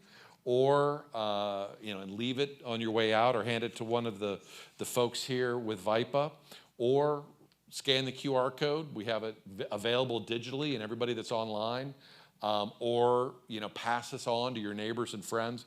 The more of this kind of very hard data and tactile information that we collect, the better. And what we'll do is sort of that we have an online platform called Public Input. So everything that's been digitally placed already in terms of completed surveys, we'll have somebody go through and manually input all of this into the same digital platform, and basically it'll output the results. It'll look at every comment, it'll find the keywords, and we'll make all of that as a report available to everybody in this room and ultimately through VIPA to see, you know, what are my friends and neighbors saying. And if you look online, you'll see what the immediate responses are, but we'll put it all together in terms of, you know, final documentation. So that's it. I don't want to stop the discussion. Oh, I'm back to not advancing here, but I don't want to stop the discussion, but I just wanted to at least wrap up the slides and let you know again, we look at this as a privilege to be in your community. I personally have learned a lot tonight, taken a lot of great notes, and this is part of my translation process, is taking all of this and follow-on meetings that we'll have to come together into something that makes sense in terms of implementation and other things forward. So again, I'll open it up to additional questions, but I'm going to hand it back to Mo for any kind of closing words.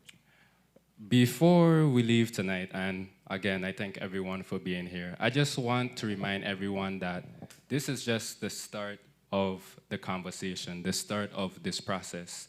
VIPA's role here is really a facilitator to move and improve the town of Frederikstead, right?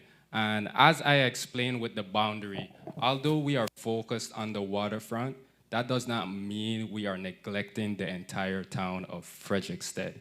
We just have to operate within our means, within our jurisdictions, and begin. Notice I said begin with what we control, and what is within our jurisdiction. And this process is really a brainstorming effort. We understand that there's a lot of problems. We understand there's a lot of constraints. We understand that there's conditions that's not ideal. We hear you and we agree.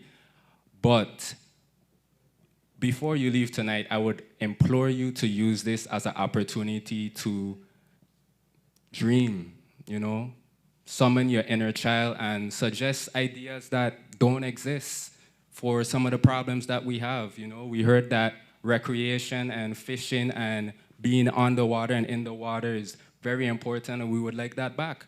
Maybe there's an opportunity to create another structure to support that, or a permanent plaza for our vendors when cruise ships come in. This is really a brainstorming process to help us to improve the town of Frederikstead in terms of economic growth, in terms of our social and cultural well-being, and of course, considering the environmental considerations and all the other regulations that we have. So before you leave today, please use this as an opportunity, you're already here, to suggest any idea that you may have. That's why we're here to listen, and we invite you to be creative and suggest any solutions that you may have that we could potentially include in this master planning effort. So with that, I'll open to questions. Good night. Since we're on the subject of environmental, I'd like to make sure that if we end up with any mix, like we're having more sailboats around the area, that we have a facility to help remove. Because a lot of them, nobody really monitoring these boats that they're going out to sea to make sure they're doing the 3 miles out business. So if we have a facility that could, I know, but I'm saying they're not. They've been in front of us. I asked that question already. I'm just saying. That if you could make this a part of the port, that it makes it a lot easier for them to be able to pull up right there and get the business. So a part of the plan. All right.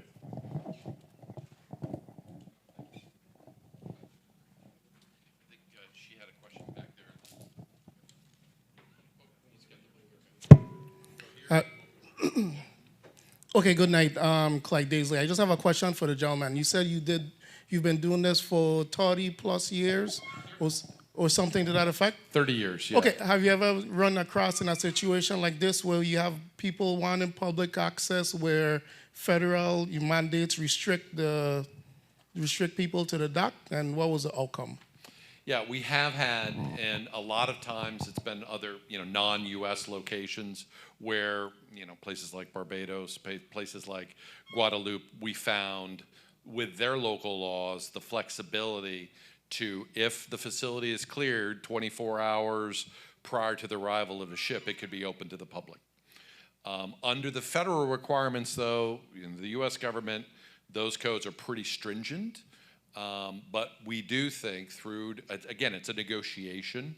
There may be some balance, and I don't want to create expectation or promise something I can't deliver. But what I can say is we'll explore it and see if we can find if there's some kind of middle ground where we can have some kind of ability to coexist, especially when the port is not in active use or not 24 hours. Within a 24-hour window of some type of maritime opportunity that sort of sets that. We'll definitely look at it and see if we can chase it down to, an ultimate conclusion.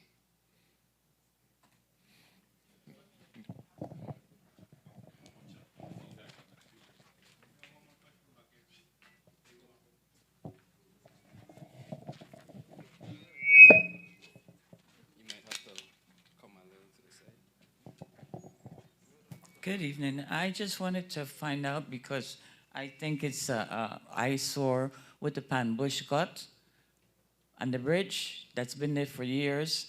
And I know, yes, you're going to say Public Works, but Public Works will keep on saying they don't have the funds. And the blockage, it goes into a waterfront because you blocked off the gut on the waterfront side.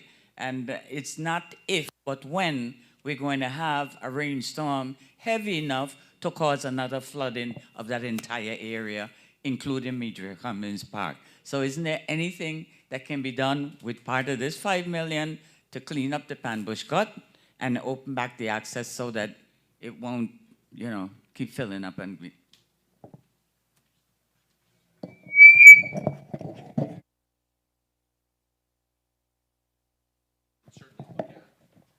and we can consider it and study it and see if that is in fact that there's a way to structurally modify that to, as you say, clean it up so it's not a visual eyesore, but it functions better. Yeah, and fix that. So that's certainly, I mean, I've taken notes, and that's certainly something we'll take a look at. Yep. We had a conversation with Public Works in reference to the bridge because we wanted to allocate money to make sure that the bridge is fixed because we all know festival, parades, etc. It's an impediment for us to have the celebrations in Frederikstead. So we're going to put some monies towards the bridge, but the Commissioner of Public Works did reapply to the federal government, and they have received the okay to utilize money, and I'm trying to remember the funding source, federal, the same source that they're using to fix the other bridges right now. They have received authorization to fix the Frederikstead Bridge, so that is supposed to start this year. So we're able to remove that and let Public Works utilize the federal monies to fix the bridge. I just wanted to briefly, this whole conversation came about because there was a point where Frederikstead had no cruise ships at all, when the cruise ships pulled out of St. Croix because of an incident in St. Thomas. Not an incident. It didn't work out how they wanted in St. Thomas, and St. Croix was punished for years. No cruise ship, the Crown Bay dock, to be specific. We started to get cruise ships, and Royal Caribbean committed to St. Croix. And they started to build their product to the point where we're now going to be receiving over 200,000 guests to Frederikstead dock, 240,000 guests. So, say that again?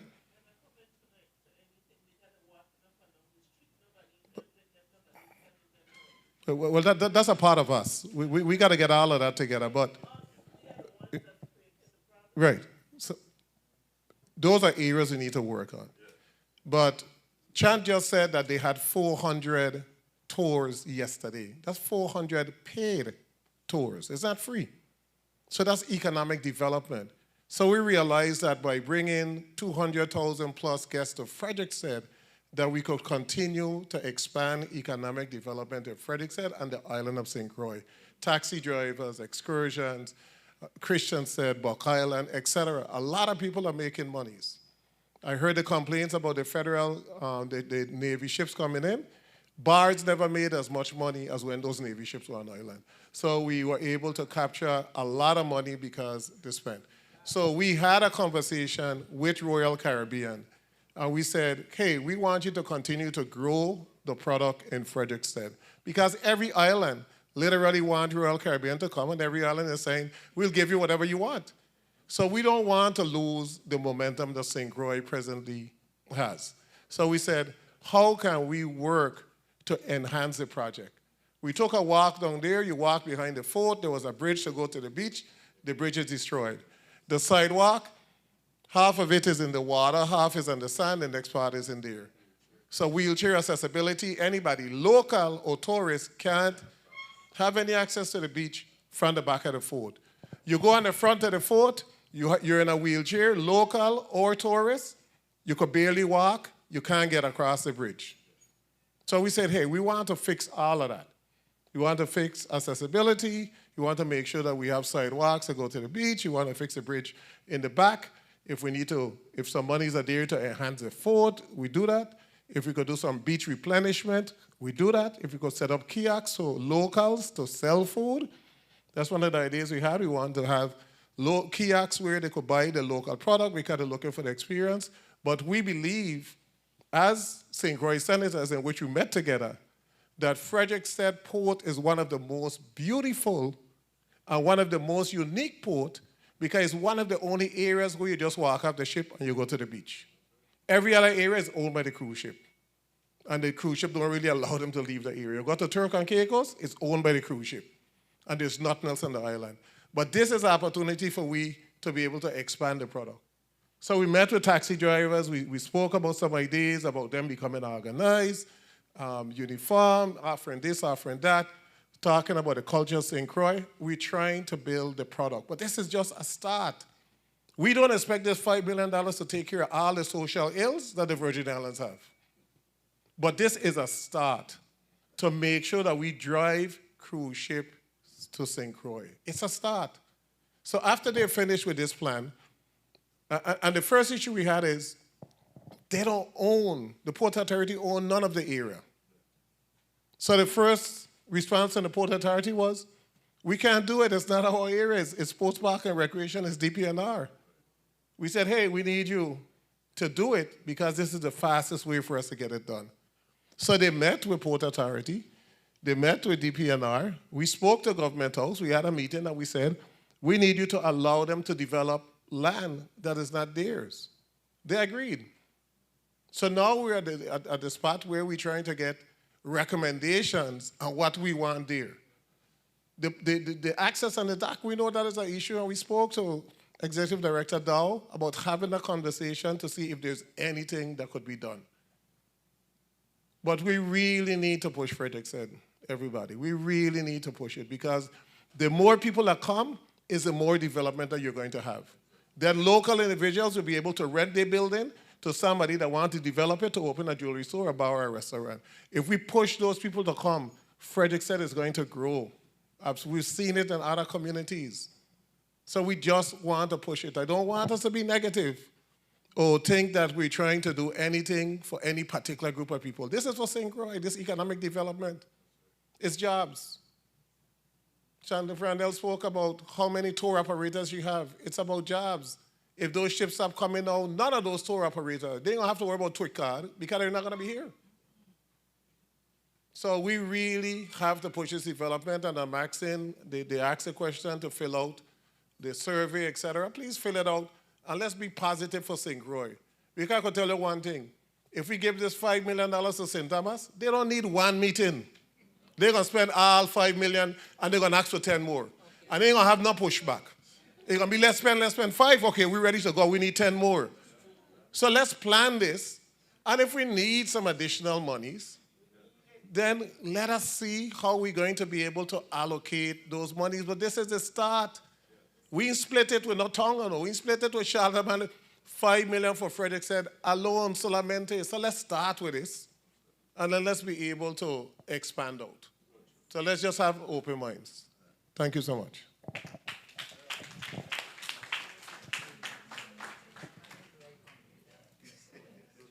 Any other questions or feedback? Yep, I'm sorry. Go ahead. Mario, you good?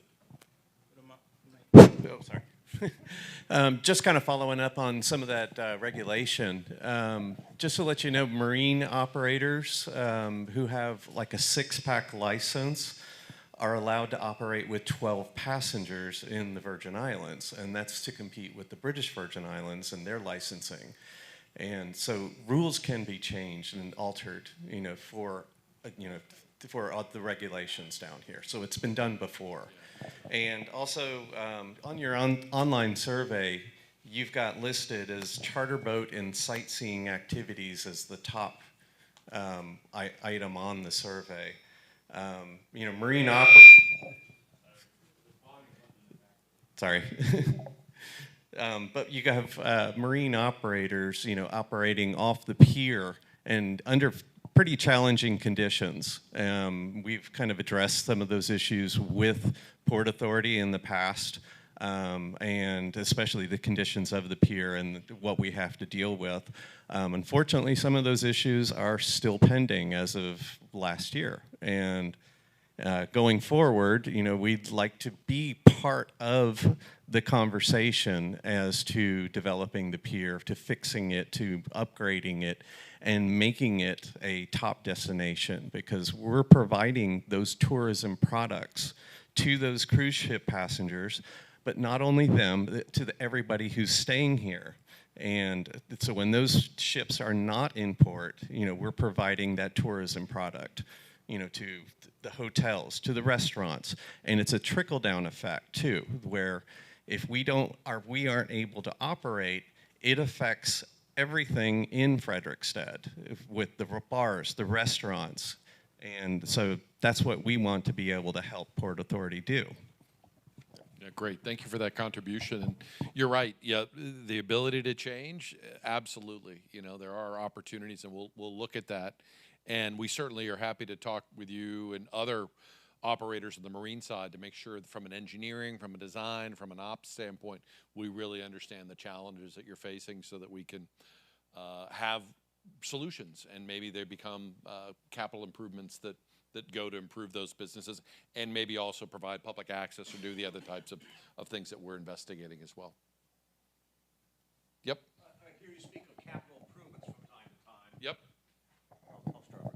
I hear you speaking of capital improvements from time to time, and in my ear, that sounds a lot like new construction as opposed to maintenance and reconstruction of existing facilities that have deteriorated over the years. Do you have any sense of a balance between new facilities and repaired facilities? Yeah, I mean, when I'm saying capital improvements, I'm just thinking spend on the hardware. It could be upgrade, it could be replacement, it could be new. So it's just money spent on capital, an asset. And I don't know yet what the spectrum is of replacement or brand new, but we'll be definitely coming back with options that sort of show a whole myriad of different things that for consideration. In the back. Kind of along those same lines, are we considering restoration and maintenance cycles versus replacement? For example, I'm a stone guy, so I look at the clock tower, I look at the walkways, the balusters. They all have coral, calcareous stone. This can be restored at a significant cost savings over replacement that we could possibly maximize the $5 million and allocate it to other things that the community would like. Just something to consider, restoration as opposed to replacement.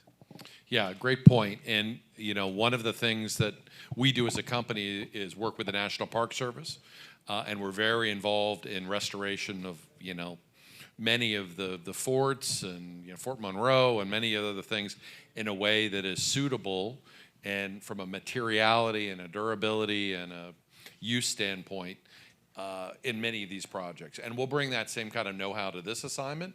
And it might just be, yeah, as you said, something that's very straightforward, that sort of preserves the character and the quality and provides the durability that's needed, but in the end is just the right solution in the right place so that we can push money to other types of things that are new or different. Great point. Yes, sir. Hi, good evening, everyone. The key thing that you all are presenting is a master plan, and the master plan is a roadmap that's going to tell you where you are and where you want to go. And one of the things that you mentioned in the master plan is that it's going to have timeline, you're going to have a schedule, and along with that schedule, you're going to have costs. So you're going to know exactly as you move along the path what the cost is going to be. And that is something that the legislature is going to need to know, because initially it's $5 million to get the plan going. But the plan is going to tell us this is what we're going to accomplish in 5, 10, 15 years, and what the cost is going to be. And the role of the legislature is to actually find the funds for the plans to come to completion. But we all need to give the process a chance and let the plan be completed. And then at the end, when it's completed, we all will know exactly what pathway we are taking. Yeah, great point. And you know, the cost environment in the islands is a unique cost environment. And so we do our very best with the work that we've already done here to calibrate what marine structures and engineering and vertical, you know, construction costs, that we add contingency and we add escalation, you know, given that prices increase over time, to try and come up with the right range so that elected officials and legislatures and local communities that are paying their taxes can really get a sense of, you know, in day one, but also, you know, what could it cost, you know, 6, 7, 10 years into the future. And in fact, sometimes people prioritize things different. Like, it's a lot cheaper today if we just bite the bullet and do this now, as opposed to sort of, you know, defer the maintenance or defer that project. So we'll look at all those aspects as well. So we are 4 minutes away from 8 o'clock. So we'll entertain 1 or 2 more questions and then proceed to wrap up. I know we have lives to attend to, so. Yeah, and again, the survey, please, the QR code, please. Info@vipaport.com. Any questions, or VIPort, sorry, not VIPA, but viport.com. It's on all the posters. Any questions that you have will go to the VIPA public outreach team. I have cards. If you want to reach out directly to me, you certainly can. But we want to keep this conversation going. Anything that comes up, and here we're here of service to the community, and you know, again, happy to be part of this project. So seeing no other questions, thank you everybody for your attendance tonight and the thoughtful words. Again, guys, thank you for coming up tonight for our first, again, this is our first community engagement meeting. This is the first one. This is not the end-all, be-all, but I want you guys to keep in mind, we cannot dwindle on the past for the future ahead. The rest of the Caribbean is not waiting on the Virgin Islands to develop and catch up with them. As we know, other Caribbean islands are making significant improvements. We understand we can focus on the past, but we need to focus on our future ahead. And we have to move forward. And this is the steps we need to entail to move the Virgin Islands forward. We want you, again, like Mo said, keep an open mind. Dream big. The possibilities are endless. Do not limit yourself. Do not pigeonhole yourself because of something that was old. Just because it's old doesn't mean it cannot be improved or upgraded. We have to continue to move the needle forward to create a better, brighter, stronger, more resilient Virgin Islands. And you have a dynamic young team who is taking the lead on this. Each of us are in cahoots with each other to know what is going on to move our territory forward. So thank you guys tonight for coming up. We will plan for the second meeting to be in Frederikstead. We want to thank the senators for their continued support, for backing us on this project.